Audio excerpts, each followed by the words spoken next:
Here comes the money. Here comes the...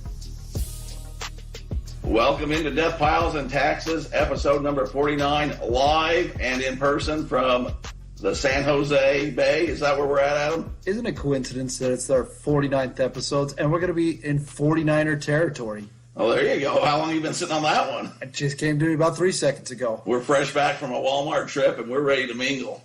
We found some goodies here at the Walmarts. Here's the problem. When you travel to Walmart and you have your stuff and you go scan them at the clearance section, you find something you want to buy, you got to have room to bring it back.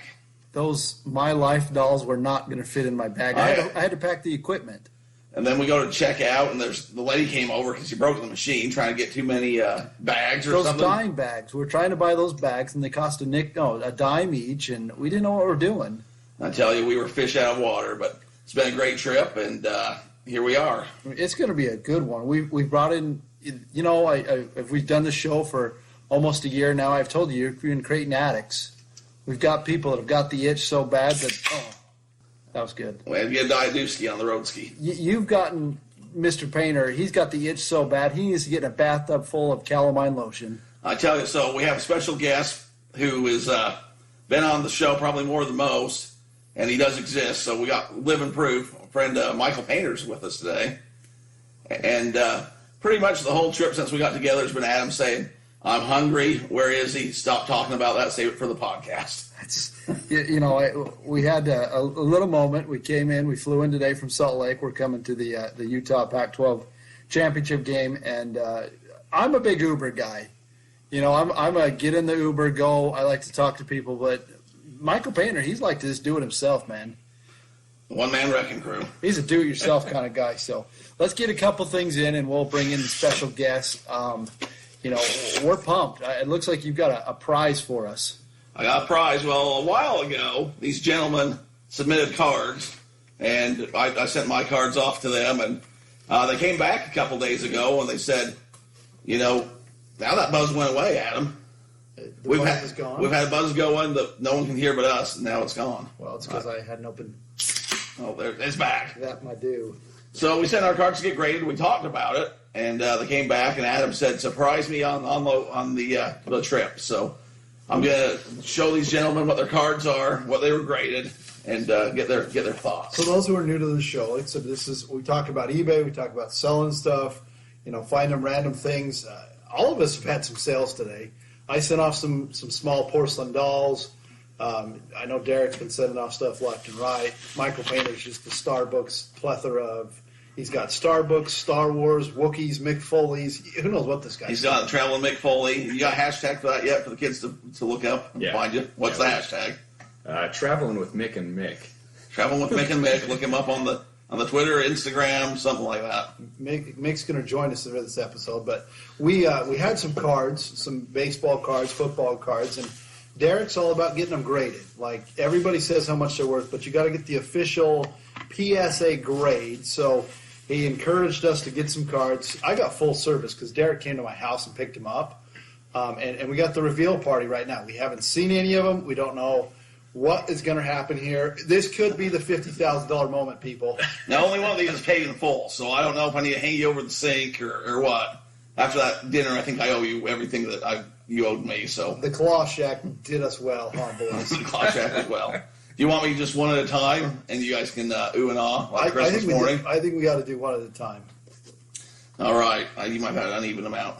I believe this first one I believe this was Adam's. Oh. Tell them who you got. We got a Drazen Petrovac card. He's a young man who used to play for the Nets that passed away, so I thought I better give that one a shot.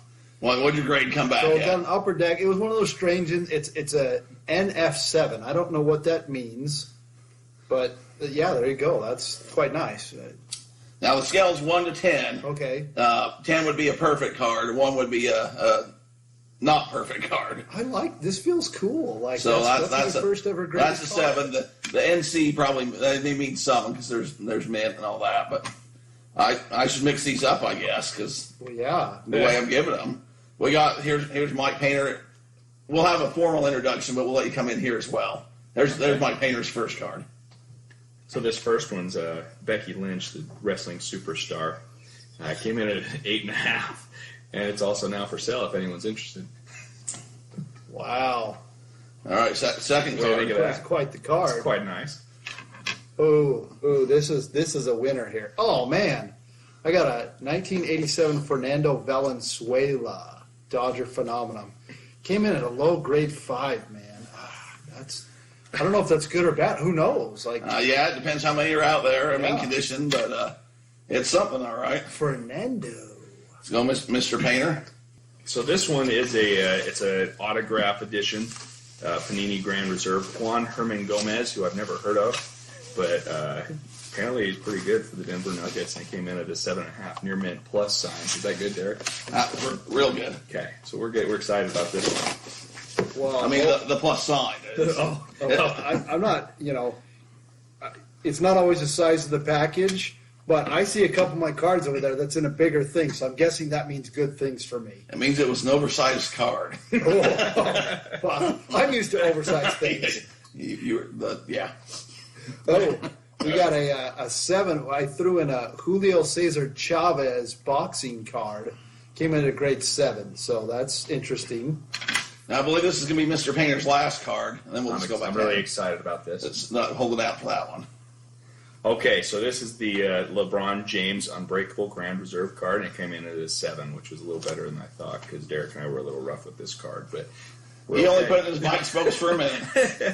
it worked out pretty good for us. So this is the reveal. All right, but this one I'm excited about. This one I'm real Is excited that D. about. Brown? That's Alonzo Mourning. This is Alonzo Mourning Georgetown Hoya card, which came in this cool, bigger size thing. So, yeah, that's nice. This is I got 2 of them.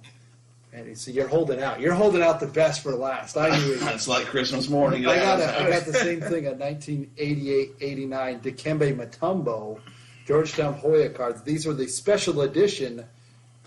Who is that? That's Crime Dog. That's McGruff. McGruff, the Crime Dog, and a half Coca-Cola. So, yeah, those are. I good think ones. you can also technically put those as rookie cards. So Those would be rookie I'll cards. see what you think about this. Oh boy, this is the one. This is the one.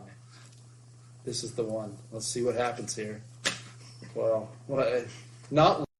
Wow, Apparently, that's a fraudulent card. that's got to be good, right?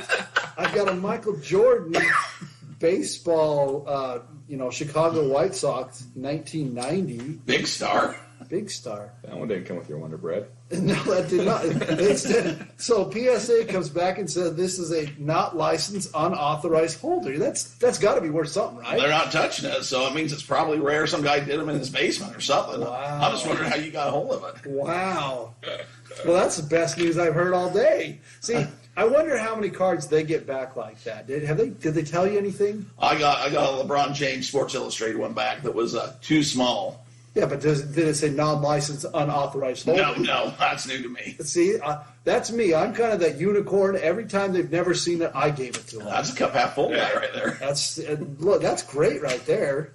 I thought you might be a little disappointed. No, I Let's mean- save it to the end. That's even better. If they don't know what it is, then that's even better. Well, and welcome to Death Piles and Taxes. We're a show about eBay and selling online. If you didn't know, we kind of got excited there and a little ahead of ourselves. It was Christmas morning for us. Derek took some cards for us that we've been pulling aside that I had in my stack of, since I was a boy, and we had them sent off to be graded because that's when they really get their value is when they have an official grade, Now and that's what we got now. I got to get together another slew because Thanksgiving I went and picked up some cards like we were saying. We saw that. We went to the Walmart here and they didn't sell cards apparently. Apparently, they don't have cards here in San Jose. But I found me some Lamar Jackson, and I got me a couple Donovan Mitchell that I found, rookie cards. So let me get those head in. And then Mike Painter had a fun story about his wife and cards. Would you care to share that, Mr. Painter? Yeah, whenever you'd like. Well, we're going to bring Mr. Painter on here. We're Like working an on a intro couple music or things. something, or We give some intro like music. walk-up music. Walk-up music. We'll see if we can find something. Yeah, like a batter that comes up to bat. Yeah. What would you like? Any requests? Here comes the boom, or I don't know. Something. Oh, the all man. So, How whatever. about, how about do you know your way to San Jose? That works. Oh, that's a good one. So Hotel we'll bring on California. Mr. Painter here. He's gonna get some deep dive because Derek's creating an addict. He's made a problem here. A junkie. Can I open up my drink? Go for it. Been waiting for an hour. Oh, that's a nice cold diet too. Adam's been keeping him in the back for 2 hours, sleep deprived. So let's play your music there. Okay, so ladies and gentlemen, he's been teased and he's been on here, but here's friend of the program, my personal friend of many years. Very personal. This is Mr. Michael Painter. How are you doing? I'm doing well. Thanks for having me, guys. It's my pleasure. Pleasure was yours. Thanks for being had. You're welcome. So we'll get into your reselling stuff first, but tell the folks the cards. Since we're on the cards, let's just go with the card story. Yeah. Okay. Well, first off, I'm grateful to Derek for getting these cards done for me. They're excellent. I can't wait to sell them on eBay Or to a neighbor kid. Either way, as long as they don't wind up in bike spokes, I don't really care. Yeah. But yeah. So anyway, we were over at the local market the other day, Target, on Black Friday. We can talk about Black Friday here, right? Yeah, that's Adam's favorite holiday. All right. That's why I didn't know. I didn't want him to beat me up while I'm sleeping tonight. Anyway. It's been a little aggressive today. He has been violent. But anyway, so we were over there at the Target, and I found a box of 2018 football cards. And we all know 2018 is a great year for the football cards. But they were charging full price, Derek. And I have a hard time doing that. You're a man after my own heart. Yeah, exactly. They wanted the full $19.99 for the pack of 120 or whatever it was. And I couldn't do it. I put them back. And my wife, Allie, she, bless her heart, she was with me. And she's like, "Why'd you put those back?" I said, "They're full price." Long story short, she ended up buying them because she thought that we had a chance at the $50,000 Lamar Jackson, which I don't even think is that brand of card, but we still purchased them, and she opened every last one of those packages at 2:30 in the morning, Black Friday shopping. And You gotta go do something in line. yeah, I mean, it was fun. I tried getting her to put them back before we paid, but don't do that at home. They're proud on that. But yeah, I mean, we got a lot of bike spoke cards. We did end up with a Pat Mahomes, which I think he's going to turn out to be a good little player. You think he'll do all I right? think he'll be fair as a ball player. But yeah, it was exciting. Adam's getting him a bowl of ice cream. He's done. He's officially just passed the torch. He's had his fill. I was going to introduce this as the first episode of the Husky section. Well, you can still. Hashtag Husky section. You care to tell the people that story after this one? Sure. Yeah, if you'd like me to. I that's thought one we of my favorites. were gonna do the initial thing over at the buffet line, but they took us out and we had to leave. I mean, we were turning this poor little crab shack into it looked bad. I mean, we had every table in there, and people were staring and gawking at us, and we had bibs. It was messy, but anyway, it was a good time had by all. But yeah, the Husky section, though. I mean, Derek spoke about it before. He and I were larger. I know, but you're here to verify most of my stories. That's why I like it when you're here. I'm always telling stories about Mike Painter, even to my in-laws and stuff, and they don't believe them. So whenever you come around, I have to have you verify all my stories. I'm actually a factual being. I'm real. Some of the stories are based on factual events, kind of like Unsolved Mysteries. The names may be changed, but we are true. But the Husky thing that come about. Derek and I, we were horizontally challenged as youth, and still today, still today, we tend to lean on the larger side of life. Yeah, that's a good thing. We enjoy life. We've embraced it. Yeah, exactly. I mean, why wouldn't you? So you can go to the buffet and you don't like the ice cream machine. What kind of guy are you? But anyway, but yeah, growing up, we did shop in the Husky section. That's where our parents would take us. I had a younger brother, and Derek we both had younger brothers that were on the more slim side of life. Always have been, fortunate fellows, but we'd go with them to shop for pants, and Mom would be like, no, you don't. This isn't the area for you. You need to go look over here. And this is the Husky section. It's like, oh, Husky, that's like the dog. That's mean. No, that means you're just plump, son. So, but anyway, more of us to love. Exactly. Yep. So, and that's we've always had that in common. And Derek and I, we met. Derek's father, Everett Denny, he actually introduced us at the county fair one time. So ever since then, it was, I believe, 3rd or 4th grade. Yeah, it was, Derek, fourth grade. Yeah, 4th grade. Yeah, Dennis knew my father and knew me a little bit from his employment, and we were there. I believe we were browsing the chicken exhibits, and Dennis said, can't make that up. Yeah, that's true. If I'm lying, I'm dying. So, and I'm still here, folks.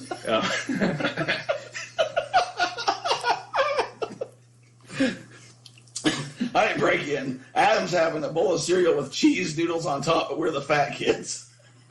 How's that a thing? I mean, he's really taking the Wendy's and the Frosty to the next step, folks. He was looking up vampire ice cream clubs. Vampire Penguin. He might I might make some commitments I can't have held after this trip. I don't know.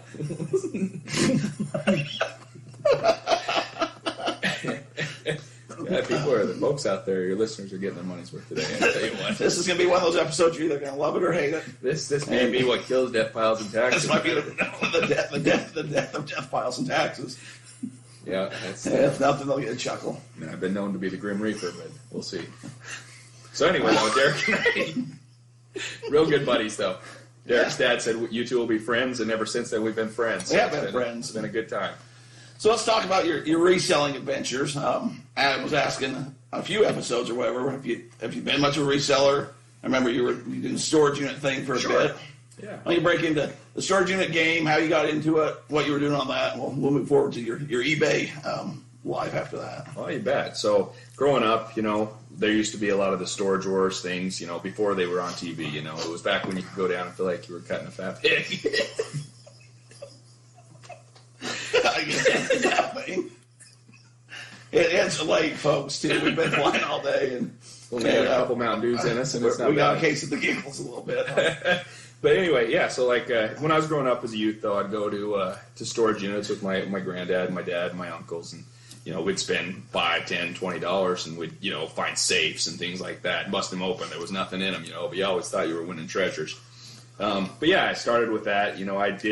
I'd do it casually here and there, go down, but I mean, storage units are a lot of work. So I mean, unless you can see things that are definitely worth money, it's just too much. You don't know if you're going to get the Hana virus. You're cleaning things up. You don't know what you're going to find in there. It's terrible.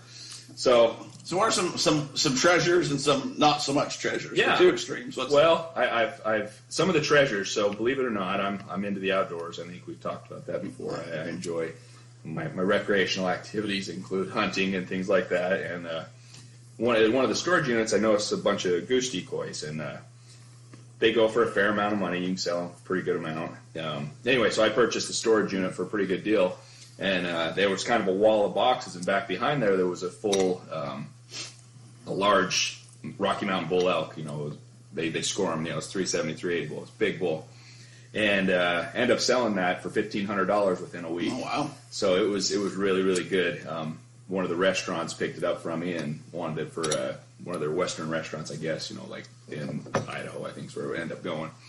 Some of the things that you don't like to see in the storage units, and it's kind of what turns me off of them a little bit, is you get into there and you get personal items, people got pictures of grandma and grandpa or the kids or births or things like that, or, those things are not good. And then, I know this is a family-friendly show, so you can imagine other items that you might find. Keep it PG, but personal items. But, and the batteries run long on some of those things. I mean, so anyway, yeah, that's definitely a family-friendly show. But anyway, storage units are not my favorite thing anymore, but I will do them if I can find a treasure. So you go in a storage unit, you have to clean it up, get it out. Like, what's you got a couple hours, couple days? Yeah, generally they'll give you a day, 2 days, something like that. Sometimes if they're just terrible in a mess, they'll give you longer than that, but and most of it ends up at the dump, I'm supposing.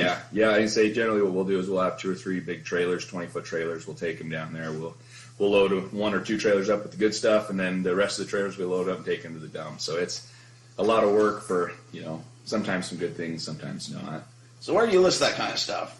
I mean, it's usually big. Like if I find me a big bull elk, I don't know where to put that for sale. Yeah, so we list it on local classifieds. That's where I end up listing it at. I think it really. I've been looking into it because I actually had in that same storage unit I picked up a buffalo head, a bison head. I'm going to try to list that on eBay. I need to do a little bit of work and build a crate for it and things like that for shipping purposes. But yeah, I mean, there's some. What's a bison head going for nowadays? The last one I checked, you're going from anywhere from $600 to some that were in poor shape, up to $2,000. So just depends on the size and the quality of the taxidermy, I think. All right. Well. Speaking of taxidermy, Adam, you want to get over on this one?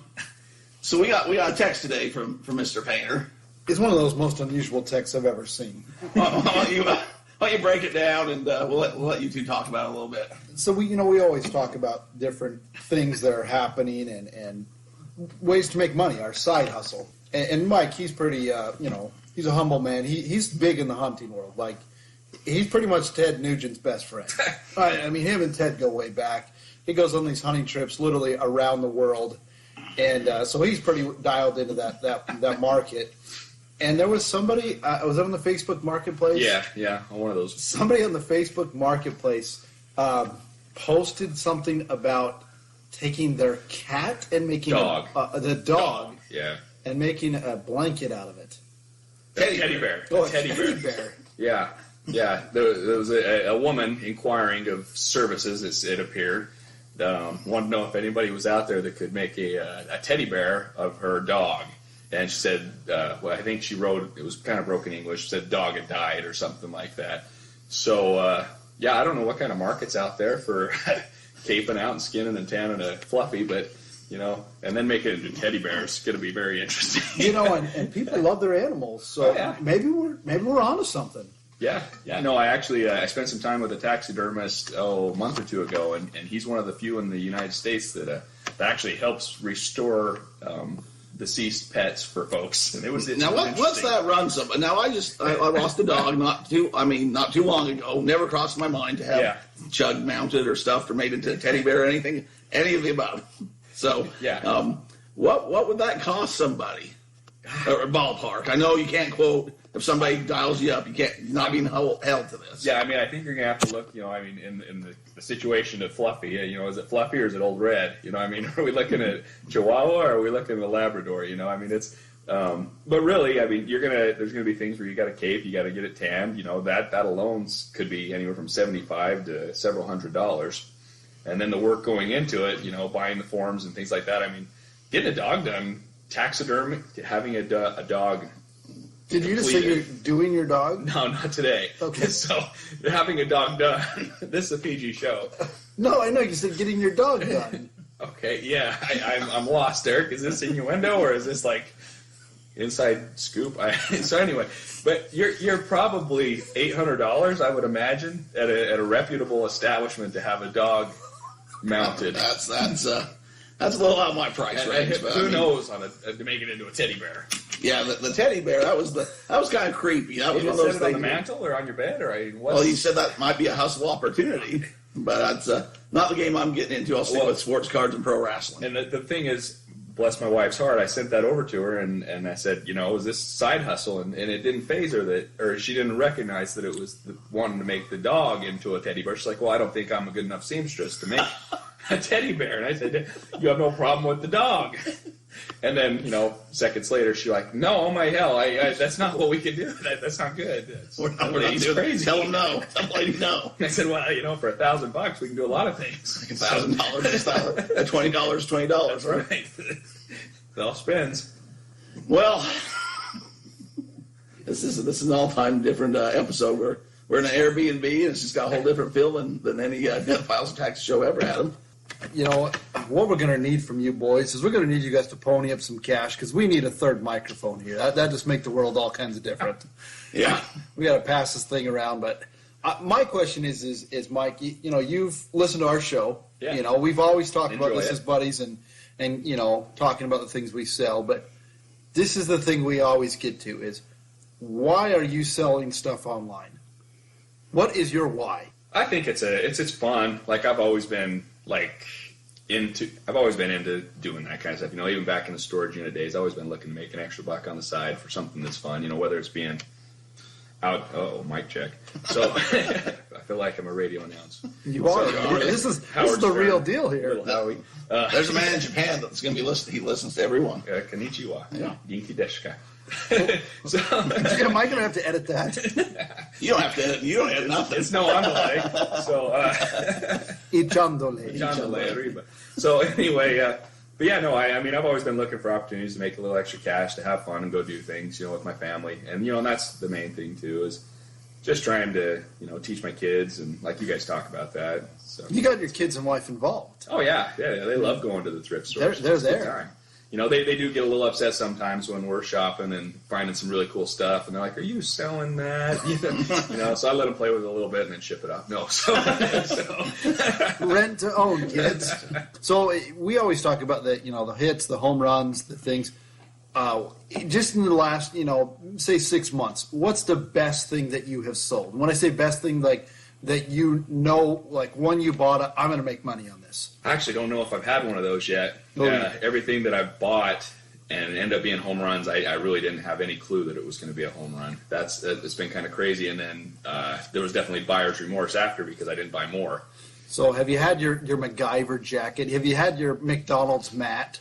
Something you bought for near nothing and sold ridiculous? Yeah. Well, I mean, not the extreme amounts that you guys have been selling for, but I actually bought a bunch of replacement razors for the Snorelco that was discontinued. I bought 3 of them at Walmart one day for $4 a whack and ended up selling them for $50, within a week. Razors for $4 and sold it for $50. And the thing that made me sick with the buyer's remorse was there was a dozen more there. And I didn't buy them, and then I sent my nephew back over to go pick them up, and they were gone. So, I've had things like that before. I haven't had that. I haven't had a lot of luck on the retail arbitrage. Had some of the Shopkin items, but not as good as you guys. Well, Mike's primarily, you do a lot of retail arbitrage, right? I try, yeah. I mean, you've been in the thrift stores, but what's your process when you're going to the store? You're notorious now for the running in the casino to find the Starbucks mugs when we show up. That story's been told here a few times. But what's kind of your process when you go to shop, when you're going to retail arbitrage, whatever? How do you figure out where you're going to go, look, scan, that whole thing? What are you looking for? Well, it depends. The stores, sometimes they have their clearance items all in one section. And that makes it really easy. You can go back there and just kind of, look around and see what you can find. Your eyes draw to things that are deep discounted. And, some of the other stores, though, they have their clearance scattered all throughout, so it makes it a little bit more difficult that way. But, there's things that I'll look for, like the razors. Like, I hope that one day the lightning will strike again and I won't make that mistake and I can load up on those, But, I generally, I'll just look at the clearance sections first. I loaded up pretty heavily on wrestling action figures. I picked them up for about $2 a whack. Things like that. All right. Now tell us so on the way over, this kind of got spilled out in the car a little bit, but I thought it was a great thing when you got the mugs. And I think everyone knows the Starbucks mugs we were talking about back, when was that? September? Yeah. And they were the black, the tumblers. The tumblers? Yeah, studded tumblers. You're buying them for like $20? Yeah, 20 with tax. And you sold some for a good sum, and then they started going for more. Mm-hmm. And you said you changed your description, and that's something I've been telling people to kind of go back and do. And how did you come about that? What did you revamp it is? Yeah, just break that one down. So like I said, the original ones that I set up and sold, I sold them for a pretty good. I doubled what I paid for them basically, and I had them labeled as Halloween, and that's what it was up till Halloween. So then after Halloween was over, the clock struck 12:01. It was Thanksgiving time. So my cups then turned to a Gothic cup because it was a studded cup. It was black. It was dark. And I ended up selling the cups for about $30 more than I was selling them before. Granted, the demand, there were not as many out there at that point, but I think it did help in the searches because it differentiated. So this was not your race to the bottom. You held on to it, and just one little adaptation from changing it from a studded, spiked Halloween to the word Gothic just made you $30 more. Yeah, that's right. Man, see, how do you know to do that? Like, how did you know that that's what you should do, or you just thought of it? I just changed it up, yeah. Just thought of it. That's the key thing. There is no rule book. There's nothing that says this is how you have to. There's suggestions, and yes, there's a lot of good ways, but you're going to get advice from all different places. I know Derek and his buddy Griff. They've got sometimes some differing opinions on the race to the bottom, and I think, like I said, you've had some things that said, but it's not like it's bad, right? You've made more money because you let them sit. For sure. Yeah, and especially on those cups. I mean, I bought them. I bought quite a few, and my wife and I was wondering if we were crazy because we did that. We spent $200-$400 on these stupid cups. Well, not stupid, the very good cups. I like those cups. I respect anyone that purchases those cups. So, but anyway, though, we set on them. There were guys that were basically pricing them $5 more than they bought them for, plus shipping. It's like they're breaking even or losing money every time. So we bought these cups. We set on them. October 1st came around. I was telling Derek, October 1st hit, and all of a sudden I sold 5 cups within 2 hours. They all just rattled on through there. And then I jacked the price up at that point because I knew that demand was starting to hit at that point, and the quantities that were out there. Supply was gone. Mm-hmm. And, so then I held on to the last couple. Thankfully, I owe it to you, Adam, that I'd left it with you in the at the Death Piles in Texas studio. I feel like that was a changing moment because that's when I delivered it to you. And that's when I told you, I says, dude, you're just making too much money. You need to spend this money. We need to make this a legit business trip. And that's when I believe I persuaded you to come out here with us. You were very persuasive. I can do that when I want something. I've heard that. Ask my wife. So what was the moment? Because for years I was selling stuff on eBay, and I would send you text messages or hit you up or, hey, this is doing this and that. And you always were the guy that, I'm going to get into it. I need to do that. I need to start doing that. We talked to Adam. Adam would joke with me. And we're like, he's never going to do it. He likes doing it. He's here to talk about it or whatever. Adam's sizing up his cards there. What you do? Something like that. He's enjoying this. I'm glad I brought so much joy. He hadn't stopped smiling since the Claw Shack. Yeah, he's been happy. But so what was that moment? Because a lot of people are listening. We know there's people that listen that don't sell. They're either just friends, family members, or random people that like our tones and our stories or something like that. But there's people listening that aren't listening, or selling. And for a little bit, you were in that group. What motivated you to go over the edge and just decide to try it, basically? I was intimidated, a lot of it. I didn't understand the ins and outs of eBay, how to sign up. And then finally at one point, talking to you guys and listening to you guys, and my wife and I, we thought, we can do this. This is something, Derek's been very convincing that this is something that we can do. And, we decided to just jump in. Let's just try it. And, it did take a phone call or two, but I'm sure Derek was wound up or upset as many times I called him. Never. But yeah, I mean, it just took trial and error. I got burnt a couple times, 1 or 2 times on small items, but it was all trial and error, and it was a good learning experience. And after that, you're still learning every day. But yeah, it was just, I was intimidated and nervous, and since then, it's just decided to do it. So about how many items you got in your store? How often are you listing? Who's listing? Is that you, your wife? How's that all Both work? of us. Yeah, I can say we both list. I probably do a little bit more listing. I'll try to do that sometimes when I'm at home at night with the kids and she's at work. We're probably about 200 items right now in the store. We've had the store up for maybe 4 or 5 months. Did you say like 200? Yeah. Ah, suck, you got more than I do. I got work to do, man. You guys just put me to shame. But I will say I do have my other side gig. I sold another wheelchair this week. Ryan that works with me, he's a stud. So my side gig's doing a little better than my eBay store. There you go. And that's great. So, yeah, I can say my busy season, for work and things like that, I had a lull there where I'm not traveling as much. And so we knew that if we were going to jump in, that was the time to do it. And so we did it. And you've enjoyed it. Yeah. It's fun. It's like treasure hunting. It is treasure hunt. So, but man, we've been burning into here. I do have one question. I've got my notes here. You said you had a bad card review or experience from Macari. Let's bring that. Oh yeah, I forgot all about that. That's why I'm going to take my show notes. Good you guys job. are making fun of me. Good job, Adam. No one can hear you. That's fine. I'll shout. Good job, Adam. Something I forgot.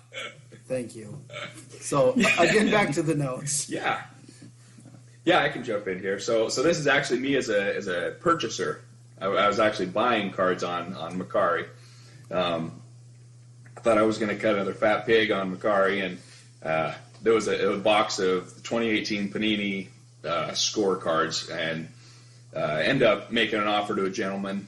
He accepted the offer. I didn't go through and read all of his description, which obviously was a mistake on my part. But the guy did, put MSRP is $20. It's a great deal, and I ended up picking up for half that price. So anyway, the cards arrive at my house. I open them up, and it's a Gary V situation like Adam. When the cards have been open. Boo. Oh yeah, it was terrible. And I looked in there, and he's got like the best card in the whole box is a 1999 Warren Sapp Oakland Raiders hat. I mean, it was terrible. And so I wrote the guy a note and told him, I said, dude, this was pretty deceptive. I said I should have read the entire description, but I said you're a shyster. I mean, you're really a shyster on this. And he's like, well, I'm glad the cards arrived. You know, if you want to look at anything else in my store, we have these things available. Let me know. just right past that it. was right what he went, you know. And it's like, all right, dude. And he's like, make sure you give me a rating. I was like, well, I sure will. So I sure will give you a rating. So, you know, I gave him a rating. I gave him a less than favorable rating. And within minutes, he was back. Hey, you need to change this, dude. That's not my fault that you're inept or whatever. I was like, whoa, pump your brakes, brother. Whoa. Sounds like a little review. What's the word used for it? Feedback extortion. Extortion. Yeah, I think he was trying to extort. I think he was trying to flex his muscles. But anyway, I basically said, listen, dude, this is false advertising, if anything. You know, granted, you did put in your description, way down at the very bottom, PSA, this is a mixed box, but you also said it was worth $20, and it's definitely not worth the paper they were printed on. And and it was a mixed bag. I mean, seriously, there was. I wouldn't have been surprised if I'd have seen some AFL cards in there. I mean, it was terrible. Nice. So anyway, I did leave him a bad review, and he asked me to change it, and I did not. So he did not. There you go. He stood not. You gotta be careful. That's when people will say, should I ask for feedback? Usually when you start, I think you did, both of you probably did. You weren't getting the feedback, and you said, should I ask for it? And that's one of the things why I say, no, don't ask for feedback, because you never know what that person might say, and you ask for it at that point. So sometimes it's better just let the dying horse lay and move on to the next. And that's probably a situation where that guy should have, one, been more clear in his descriptions like we talk about, but two, if you're going to ask for a review and you get the review, you got it at that point. So yeah. probably Well, and the one thing that I learned, and I think it's good for me to understand, and I think it's good for everybody to understand, that's trying to sell on eBay or Mercari or wherever. Don't be deceptive with your descriptions and try to. Can you say screw people over? Is that exact? Don't do that. That's not good. We're in San Jose. That's okay. That's So that is, it's two same thing. You were better than I were, because when I got my Gary V cards, they were already opened, and it didn't say, like, I went through it specifically, and it says new, and they weren't. And just like what Derek said, like, I saw it and I didn't do anything about it. And I probably should have, but I just didn't. So I'm glad you at least went ahead and made that review. So made me feel better. Yeah, as long as you feel better. But boys, we've been going for a while. This is the quickest 37 minutes of my life. So let's take a break. Let's get some words from our good, great, excellent sponsor, Lunatics. If you haven't tried it, you better. When Utah goes to the Natty, we will be making a lot of money on that trip.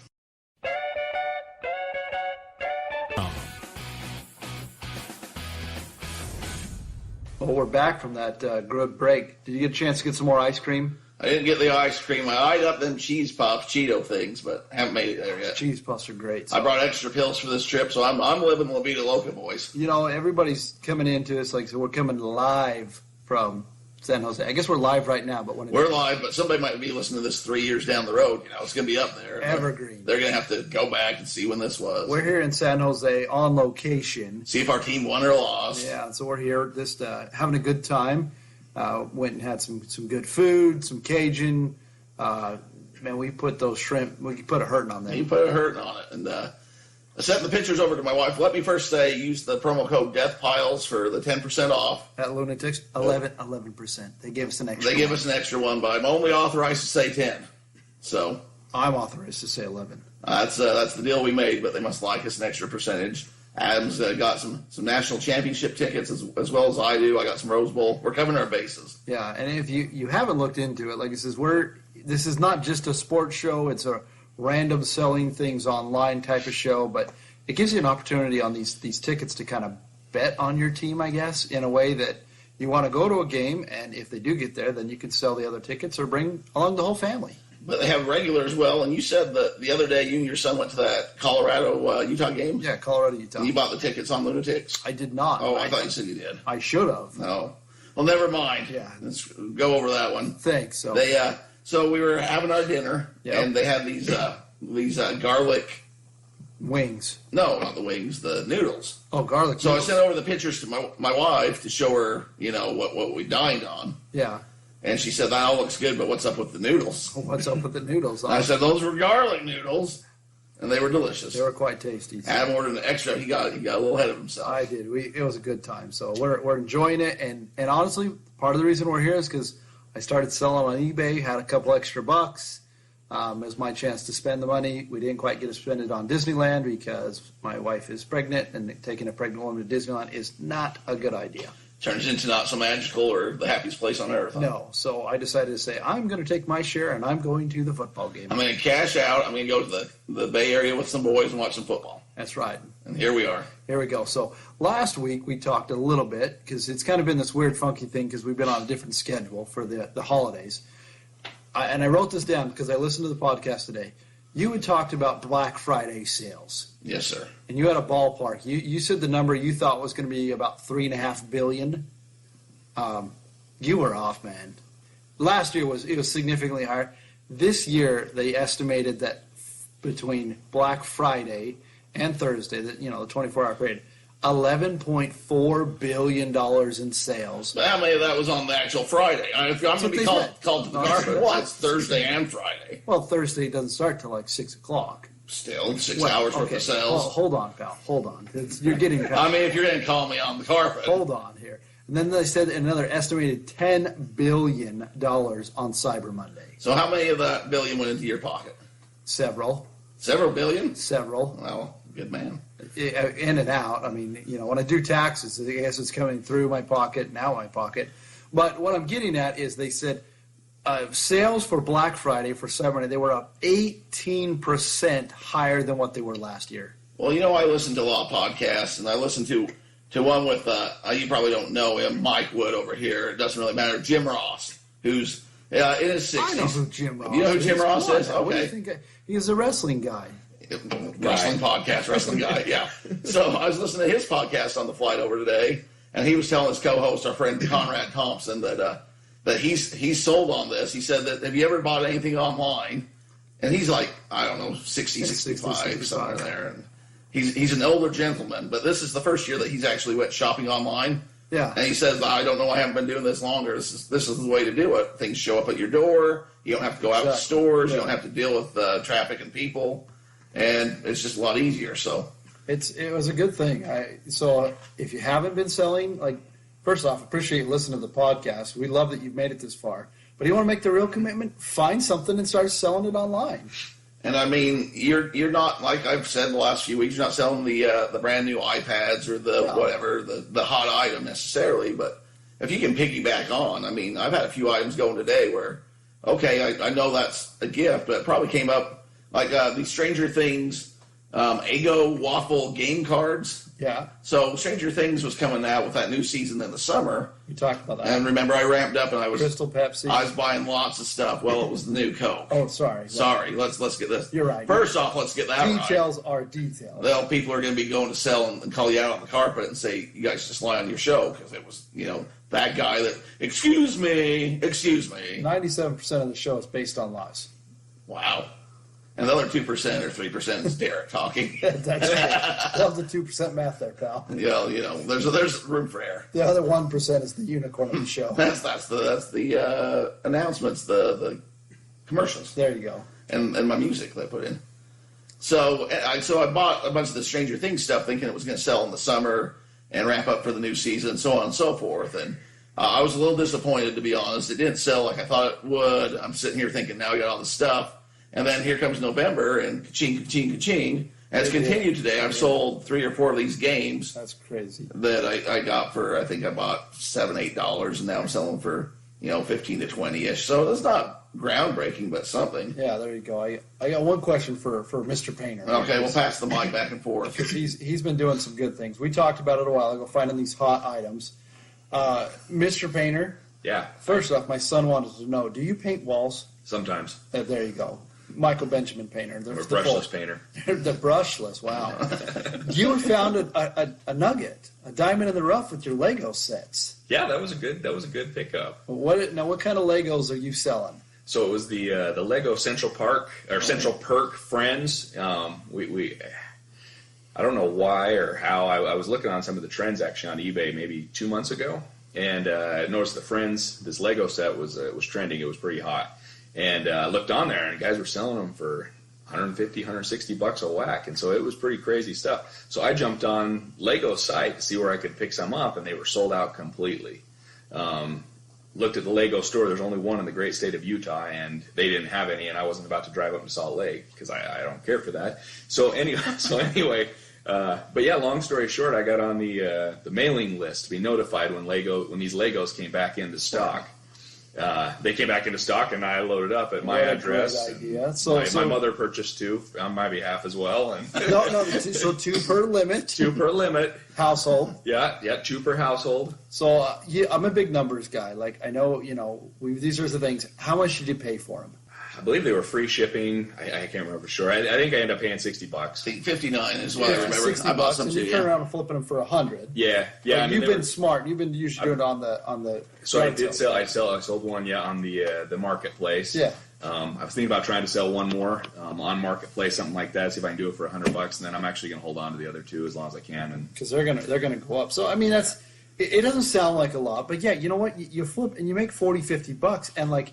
This is from you sitting on your couch, watching a basketball game, eating Cheetos, and you're like, oh, okay, here's this cool thing. I know about it. It ships to your door. There's no manual labor in it. Like, you're just doing it, and it comes to your door. You flip it. It's just like you're rolling the dice in Wendover. It's better, I think. That's why we keep doing it. So I like my odds here better. I mean, yeah, I enjoy the gambling as much as the next man, but if you could see like the trend of like, okay, you're gonna roll this dice and it's gonna hit 6 like 10 times in a row because you can see the trend, then that's where you bet your money. So the getting on the mailing list is smart. And one thing I like about getting friends involved in this now is I'll get random text messages like Mike saying, hey, this is back in stock. I just got 2. You might want to hop on this. Or I know Waddy sent me a few of those heads ups and stuff too, where that's great. And I try to do the same when something's up. I'll send a little thing to the friends or whoever saying, hey, I just purchased these if you guys are interested. But that's the best part is we really have got more into this. We have more and more people texting us. We're going to get with our buddy Jake from Oklahoma here in a minute. You answered some questions for him this past week. But we got a good text this week talking about the KFC limited edition. Oh, you stole my herb note. And spice fire log. I'll beat you to it, man. My notes are better. Well, I just added that. And here's the thing. So last year, I did a little research while I was.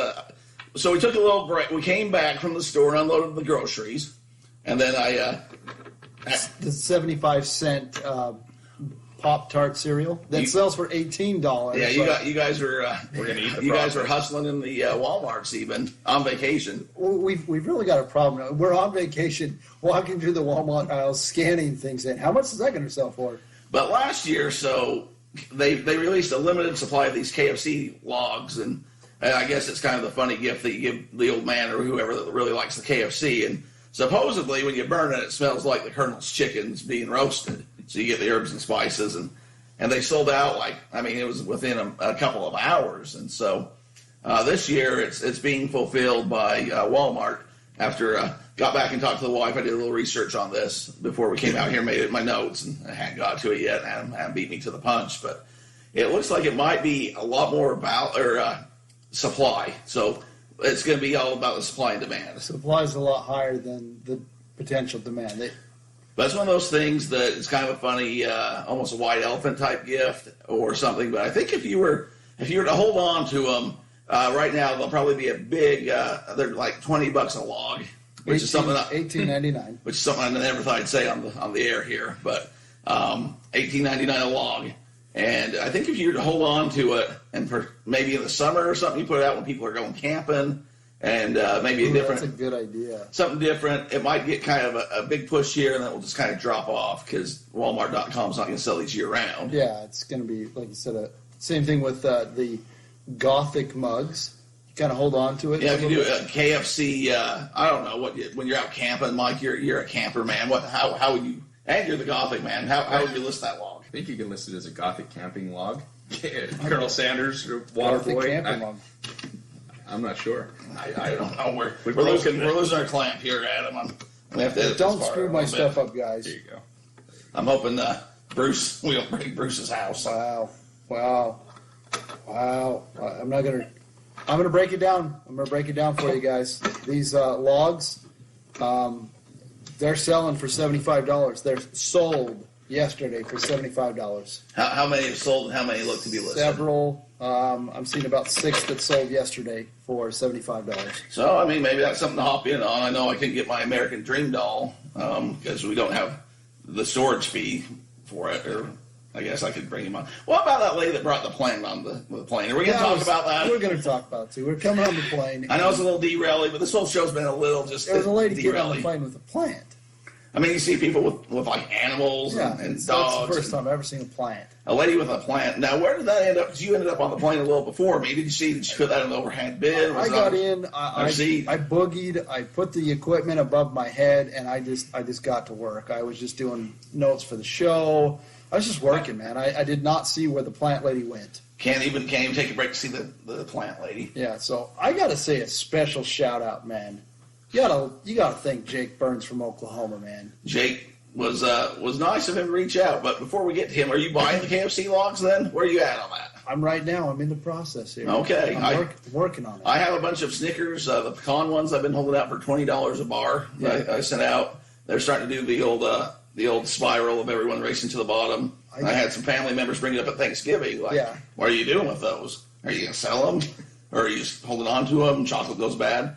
I'm going to wait. I'm going to get $20 a bar off of them, so we'll see what happens with that. I think you're onto something too. I'm gonna grab me a couple of these KFC logs, and I'm just gonna sit on them. I'm gonna sit on these logs. Until the summertime. I mean, you can feel free to list them for $70, $80 a log. I'm just saying if the market gets oversaturated, which it might, depending on how many. Last year it was such a success that they might overproduce, and that guy's going to buy like 10 logs. 10 logs. So there's no limit. Last year there was a limit. There's 12. There's a 12. There's a 12 log you can limit. buy in there. Yeah. So this guy's gonna have him and his mom they'll have 24 logs, and he'll just sit on them. He's a man full of logs. So don't do the race to the bottom. If you buy them, I'm all about listing and forgetting. Let's be honest. There is not another podcast that is going to tell you to buy KFC logs. I'm not sure I'm saying to buy them. Well, Adam is. the discussion. I'm saying if you're going to buy them, don't hurry up and sell them. Yeah, sit on them. Yeah, sit on the They're worth log. more. Wait, $80 a log, 50. I kind of want them for myself. Like, doesn't that sound fun to go out camping and have KFC with you? That's the problem. Well, here's what you do. So you go out for a summer's barbecue, but you stop by the Colonel Sanders that should be paying for it. See, this is why they do it. They get all this free advertising. They do get a lot of free advertising on the Death Piles and Taxes show. Well, everybody's going to be talking about it on all the shows and stuff, around the country. Just the news. It's because they're going to up. catch us. That's the thing. I mean, Yeah, it's all imitation's the best form of flattery. But you go and you get you a 10-piece bucket of chicken, and then you go burn the log as you eat the chicken, and you're just, all your senses are getting tingled. I'll go back in. The secret Dan Church, my buddy I grew up with in Nevada, I'm not going to lie, that was our thing. We would go camping, but we'd go get the bucket from the KFC. But here's the twist. I know we had a couple things tonight at the Cajun place, that were kind of taboo. You take the shrimp and put it in the Creole sauce. We would take the chicken and dip it in the Tostitos nacho cheese while you're at the campfire. That's something else. That was like we were hashtag husky fellers. We just didn't have the shape. But See, that's the problem. There's people like you that get away with shopping in the slim section your whole life, but you eat like a husky man. Yes. And that's just a God-given talent that you can't teach that. Hey, some people get it. It can't be trained. I'll bring up one other thing as we're getting on the topic of food. We all grew up with malls. Like, not everyone. Our demographic in this is very wide and deep and all over the country. Here in America, because we're a global show now, boys. We got to remember our friends in France. Here in America, there's a staple at malls. There's a staple when you go to the food court. Okay, there's something that was there, and I know it was universal. There was this one place that was kind of iconic when you'd go to the food court that you always remembered. So that being said, what comes to your head when you think of the food court at malls? It was either the hot dog on a stick or the Panda Express. Boom. That's all I needed. It was You got any? Yes. Sparrows. You got to. Oh yeah, the Sparrows pizza. and Yeah, true. the pizza. The hot dog. So boom. I knew I let it up for you. That's because them girls would be pumping the lemonade, though. That was, as a teenage boy, you're pretty impressionable about anything that's even moving, so let alone as a girl. So let me ask you this: Pump the lemonade, yeah. When's the last time you saw the hot dog on a stick open in the mall? I don't go to malls anymore. I went to the mall. We did a little shopping. You know what? It ain't there, boys. They closed it down. Hot dog on the stick is no longer in the Provo Mall. Oh, I thought you meant like nationwide. I thought you were breaking news. I'm just. Well, I don't know. Like, does anyone else know where the hot dog in the? I mean, you go on this big thing about we're nationwide, we're in France, and then you're like, in the Provo Mall. Well, I haven't visited any other mall. Maybe we need to go to the San Jose Mall tomorrow. Go see if we got a hot dog on the stick. I mean, I don't think we can look at teenage girls like that anymore without getting in trouble, Adam. All I'm saying, you guys, it's getting late. All I'm saying is that the malls are dying, and the reason they're dying is because people are buying online. So what should we do? So we got all this mall space, right? Oh, he just Googled it. There's hot dogs on a stick aplenty here. You can't throw a dead cat outside without hitting a hot dog on the stick. Man, we need to bring this guy. We need our staff. We do need three. I feel bad. We need 3 microphones. We're missing out on some good comments. We're missing some good stuff. So maybe what you need to do is take some of those winnings that you're getting on all these items, and let's throw some money back in the show. Do we got a plug for one more? We don't. So we need a whole new board. Yes. What's that going to cost a fella? You're probably going to need about $250. Oh, that's less than $3.50. Yes, and not $2.50, $250. I saw a casino just down the way. There's do time. that? There's time in the night. Let's go see if we can throw down $100 and see if we can double our money and go buy some new equipment. I feel like You're that. such a degenerate. Okay, I feel good. getting back to that. So that was my whole takeaway when we went to the mall. It's changed. I mean, it was the Matrix Casino. Yes, it was. Let me get one more point in, and then you can get on your derailment, okay? One more thing. I don't know how it came up. It came up because when I was skinnier than what I was, I ate a lot of cabbage soup because it helped my intestinal things. And I'm getting a Jake, man. That's how you know Jake is a diehard. He bought a Grandpa Joe Halloween costume. First off, so I didn't say this in the Facebook comment, but Jake, did you really buy a Grandpa Joe Halloween costume? Because I don't think those exist. And secondly, I don't think you can sell those to small children. If it's the right size, I'm your man, Jake. I will buy that costume. But the question was, go ahead and break it down. I'm just saying, so Jake, in Oklahoma, he's been listening to the show. We appreciate it. He had a question about, costume that he got about Grandpa Joe, which means he's a diehard because that means he knows the ins and outs. I think Grandpa Joe is a facade for when we say you think Grandpa would like this, or you're not really saying what you got, right? We're like, when you're at the store with your kid and he's like, cousins. Do you think this is good for the cousins? No, I don't think Jake would do that to us. I don't think there's... Who in the year of our Lord 2019 would sell a Grandpa Joe Halloween costume? Jake from Oklahoma apparently is. Well, if you go to the door dressed as Grandpa Joe, they're just going to think you're an old creeper. Okay. So who's going to do that? Well, see, what I'll do is I'll bring that around, and I can dress you guys up like Oompa Loompas, and we'll get candy out the wazoo. But if we were to go trick-or-treating together, that would be quite suspicious and probably raise some red flags, and we'd have the cops Maybe we on us. could, make one of you guys like Violet. You're turning Violet. I was just making fat jokes. This is hurtful. Mike, do you want to talk to him? I can't do this. Yes. Yeah. Hi. Hello. Thanks for joining us. This is a podcast. Death Kyles and Taxes. Death Kyles, yes, exactly. Death Kyles and Taxes. Fat jokes, apparently, in taxes. I'm not a fan of that. There was no joke in there. I heard it. Wow, you guys. That's bullying. First we were Oompa Loompas. But no one can hear you, just so you know. I'm just telling you. First we were Oompa Loompas, and then First we were Oompa Loompas, which is a short joke. Yeah, it's short. Orange joke. And then all of a sudden, Violet. How did Violet?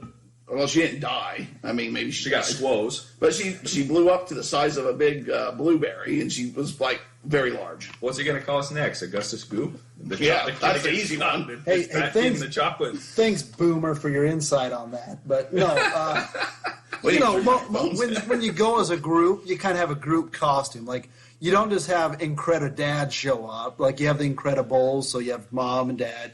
Like, when you come as Grandpa Joe, you bring the whole package. Just trying to include you guys in it. Boomer. It must have been nice to have friends. I don't know, growing up, but it was me and Mike, and when we need a third, it didn't happen a whole lot. Also, boomers are like baby boomers. Do you think, are you calling me a baby boomer? Because I'm obviously a millennial. I get butthurt about everything. And then I just complain about it to you. So, I mean, Mike, any feelings on Grandpa Joe? I like Grandpa Joe, actually. I'm a Grandpa Joe apologist. I think that he gets a bad rap, especially from a lot of people today. Derek's one of them.